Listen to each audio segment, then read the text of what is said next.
दूर एक गांव में एक पुरानी हवेली थी जहां एक डायन शैतान को लोगों की बलि देती थी जिससे उसकी खूबसूरती और जवानी बने रहे और उसके पास कभी भी पैसों की कोई कमी ना पड़े।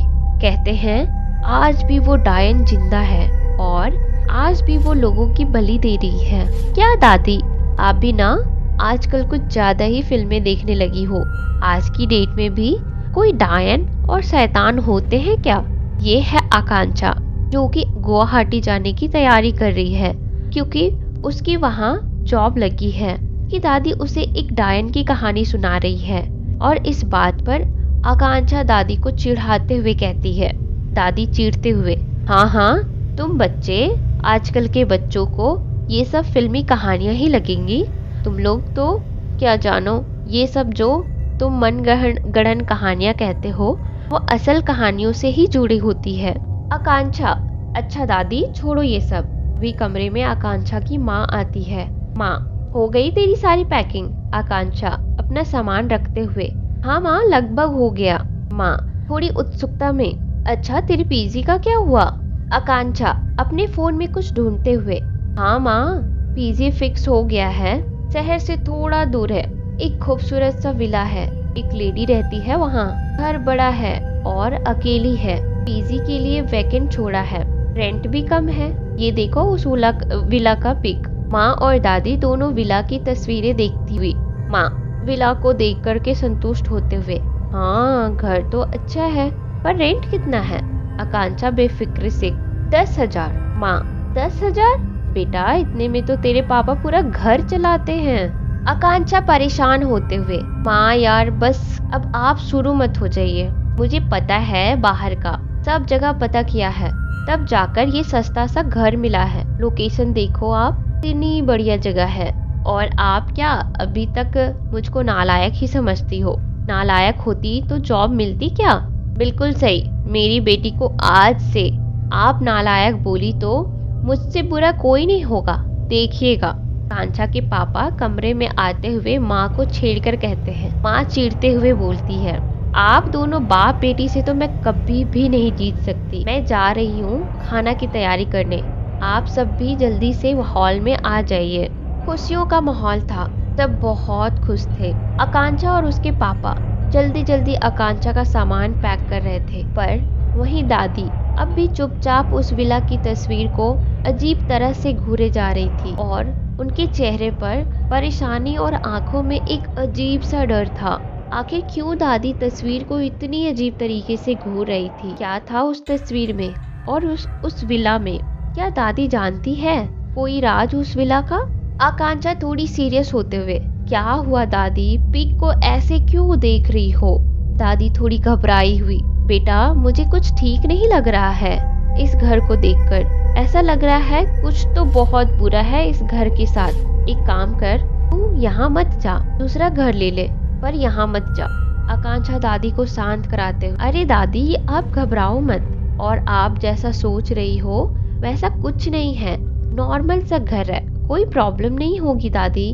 और मैंने पता किया है, हाँ बहुत सारे पीजीज रह रहे हैं। दादी एकदम से कहती, और उनमें से जिंदा कितना बचा और कौन कौन बचा ये पता किया है तूने? दादी का ऐसा स्वभाव देखकर और ऐसा सवाल सुनकर एक पल के लिए आकांक्षा भी घबरा कर शांत हो जाती है। मुझे डर लगने लगता है। पापा उन दोनों की बात सुनकर कहते हैं, पापा, अरे माँ क्यों डरा रही हो उसको, वो विला अच्छा है, घबराने वाली कोई भी बात नहीं है। बहुत लोग वहाँ गए हैं और उन्होंने उस विला को अच्छी रेटिंग भी दी है, वही देखकर हमने उस विला को पीजी के लिए सिलेक्ट किया है। दादी थोड़ी उदासी में, ऐसी जैसी तुम लोगों की इच्छा, मैं क्या कह सकती हूँ, अगर तुम लोगों को अच्छा लग रहा है तो तुम जाओ। आकांक्षा और पापा नीचे हॉल में सारा सामान लेकर आ जाते हैं और दादी ऊपर कमरे में ही होती है। कमरे में चारों ओर सन्नाटा था और दादी चुपचाप कमरे में बैठी थी। तभी दादी आंखों को गोल घुमाती है, कहती है, एक्टिंग कर लेती हूँ ना मैं, फिल्मों के लिए ट्राई करूँ क्या? जोर से खिलखिलाकर हंसते हुए हालत खराब हो गई थी। तब मैंने से कहा कि जिंदा कौन कौन बचा? हा हा हा हा।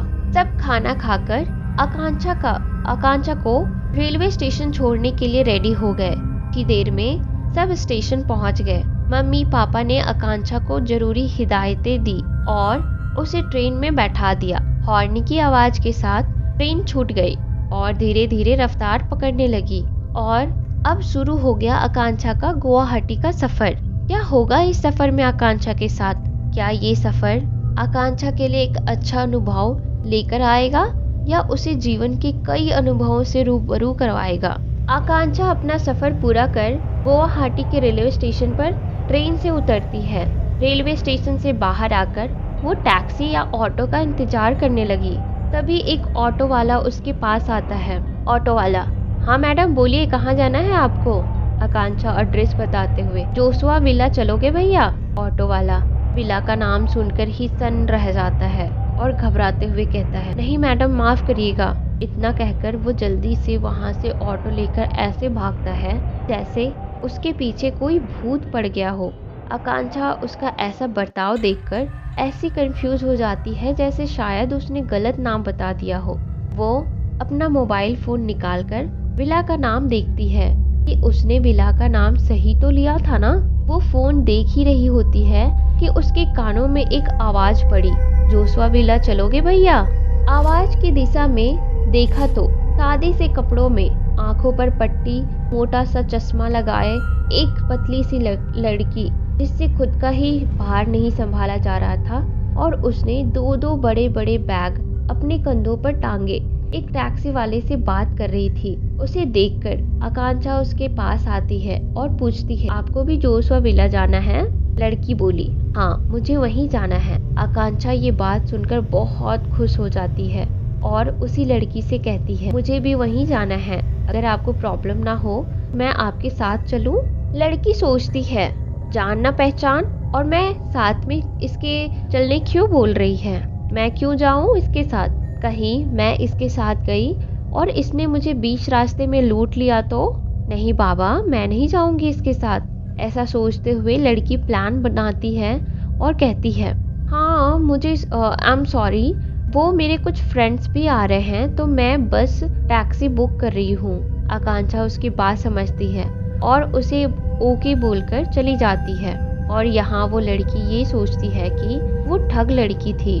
आकांक्षा के बारे में कि दोस्तों की बात सुनकर घबराकर भाग गई। खैर जैसे तैसे आकांक्षा एक ऑटो वाले को जोशुआ विला चलने को तैयार कर लेती है और जोशुआ विला पहुंच जाती है। वहां ऑटो वाले को पैसे देकर अपना सामान उतरवा कर विला की तरफ बढ़ती है कि तभी उसके पीछे से एक और ऑटो की आवाज आती है। वो पीछे देखती है तो ऑटो से वही लड़की उतर रही होती है जो उसे रेलवे स्टेशन के बाहर मिली थी, पर वो तो अकेली आई है।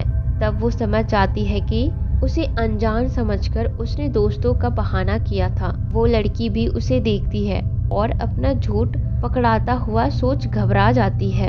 आकांक्षा उसे अंदर चलने का इशारा करती है, ऐसे जैसे उसके झूठ से कोई मतलब नहीं हो। दोनों विला की तरफ बढ़ती है। विला वाकई में बहुत खूबसूरत और आलीशान था, बिल्कुल किसी राजा महाराजा के रजवाड़े महल की तरह। आकांक्षा विला को देखती है और कहती है, वाह क्या विला है, यहाँ रहने का तो मजा ही कुछ और होगा। पर वो नहीं जानती थी कि ये विला उसकी जिंदगी का ऐसा मोड़ बन जाएगा जिसे वो कभी नहीं भूल पाएगी। आखिर क्या है उस विला में? क्या आकांक्षा की जिंदगी को कोई खतरा है? आकांक्षा और वो लड़की दोनों विला का गेट खोलकर विला के मेन डोर पर पहुंचे तो वहां एक आदमी खड़ा था। वो आदमी बड़ा ही अजीब सा दिख रहा था, मानो उसे दुनिया और दुनियादारी से कोई लेना देना ही नहीं है। का मुंह देखकर तो आकांक्षा का मूड ही खराब हो गया। तो आदमी ने उन दोनों लड़कियों का बिना किसी भाव के अभिवादन किया। दोनों लड़कियां भी मुंह बनाकर अंदर चली गई। अंदर जाने पर उन्हें एक औरत मिली जो बहुत ही खूबसूरत, पतली दुबली गोरी सी पर थोड़ी अजीब सी थी कि लंबे लंबे नाखून, आंखों में गहरा काला मोटा काजल, होठों पर सुर्ख लाल लिपस्टिक और ने चोगे जैसा कोई ड्रेस डाला हुआ था। का रुआब देखकर आकांक्षा और वो लड़की थोड़ा सहम गए और उन्हें ये समझ ही नहीं आ रहा था कि उस औरत से कुछ कहना चाहिए या नहीं। वो औरत उनके नजदीक आने लगी। वे एक धम की आवाज के साथ आकांक्षा और वो लड़की की आंखें बंद हो गई, डर से नहीं बल्कि अफसोस से, क्योंकि वो औरत जमीन पर गिरी हुई थी। दरअसल वो औरत अपना रुआब दिखाने के चक्कर में कुछ ज्यादा ही स्टाइल मारने लगी और इसी चक्कर में उसका पैर उसके चोगे जैसी ड्रेस में फंस गए और वो गिर गई। वो औरत फट से उठी और खुद को ठीक करते हुए कहने लगी। औरत अपनी शर्मिंदगी को छुपाते हुए जैसे कि अभी कुछ हुआ ही ना हो। Welcome miss Akanksha and miss Saumya, I am Diana Joshua, you can call me Diana. Akanksha और सौम्या ने भी डायना से थोड़ी बातें की। इसी बीच डायना ने उनसे कहा कि उन दोनों को एक ही कमरा दिया गया है। थोड़ी देर बाद बात करने के बाद वो दोनों लड़कियां अपना सामान उठाकर अपने बताए कमरे में चली जाती है। डायना उन दोनों को जाते हुए एक प्यारी सी स्माइल के साथ देख रही। दोनों के कमरे में चले जाने के बाद डायना के चेहरे पर भाव ही बदल जाता है और वो गुस्से में आवाज लगाती है, विक्टर विक्टर इधर आओ। विक्टर उसी दरबान का नाम था जो कि आकांक्षा और सौम्या को मेन डोर पर मिला था। विक्टर दौड़ते हुए आया और अभी तक जिसके चेहरे पर दुनिया भाड़ में जाओ वाले भी एक्सप्रेशन नहीं थे, अचानक से घबराहट ने उसके चेहरे पर कब्जा कर लिया। विक्टर घबराते हुए कहता है, क्या हुआ मैडम, आप गुस्सा में क्यों हो? हमने जैसा डिसाइड किया था वैसा ही किया ना उन लड़कियों के सामने। डायना में कहती है, क्या खाक वैसा किया? की बात सुनकर विक्टर सोचता है तो सही ही किया था जैसा इस डायन ने कहा। खुद की गलती हुई होगी और मुझ पर बरस रही है, कमीनी डायन कहीं की। डायना ने आगे कहा था मैंने कि इस बारी मेरा ड्रेस ठीक से बनवाना और तुमने ये क्या बनवा दिया? विक्टर उसकी ड्रेस को ध्यान से देखते हुए कंफ्यूजन में अपना सर खुजलाते हुए कहता है, ठीक तो है, क्या हो गया? डायना चीखते हुए कहती है, क्या ठीक है, देखो कितनी लंबी है ये ड्रेस, मेरा पैर इसमें फंस गया और मैं गिर गई उन दोनों के सामने। ये सुनकर तो विक्टर की भी हंसी छूट जाती है, पर वो हंसी को दबा लेता है क्योंकि अगर डायना ये देख लेती तो उसका जीना मुश्किल हराम कर देती। विक्टर फिर बात बदलते हुए कहता है, उन दोनों को कोई शक तो नहीं हुआ ना?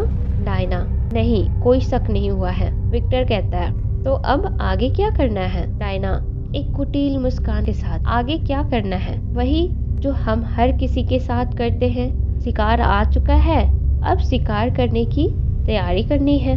इस शिकार की बात कर रही थी डायना। क्या आकांक्षा और सौम्या फंसने वाले हैं किसी के जाल में? जानने के लिए आप मेरे चैनल पर बने रहें। मैं नेक्स्ट वीडियो में इसके आगे की स्टोरी जरूर बताऊंगी और आपको ये कहानी कैसी लगी मुझे कमेंट सेक्शन में जरूर बताना। और क्या आपके पास भी कोई अपनी एक्सपीरियंसेस है या कोई हॉरर स्टोरी है या रियल घटना पे आधारित कोई कहानी है तो आप मेरे इंस्टाग्राम पे शेयर कर सकते हो। मैं आपकी कहानी को आवाज जरूर दूंगी।